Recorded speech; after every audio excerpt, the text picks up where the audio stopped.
সংগ্রামী আহ্বায়ক জনাব জাকির হোসেন রবিন, আমি মঞ্চে তাকে তার আসন গ্রহণ করার জন্য অনুরোধ জানাচ্ছি। আমি সকলের দৃষ্টি আকর্ষণ করছি ফতুল্লা থানা বিএনপি অঙ্গ সংগঠনের যারা নেতৃবৃন্দ আছেন এবং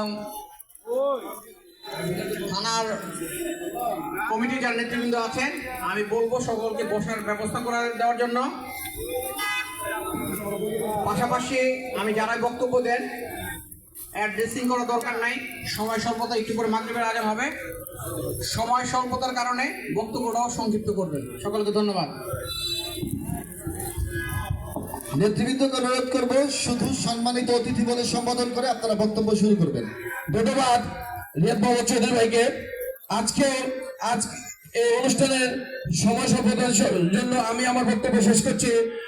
সবাইকে আসসালামু আলাইকুম জানিয়ে বাংলাদেশ জিন্দাবাদ, বাংলাদেশ জাতীয় দল জিন্দাবাদ, শহীদ রাষ্ট্রপতি জিয়াউর রহমান অমর হোক, দেশনেত্রী খালেদা জিয়া জিন্দাবাদ, তারুণ্যের অহংকার তারেক রহমান জিন্দাবাদ।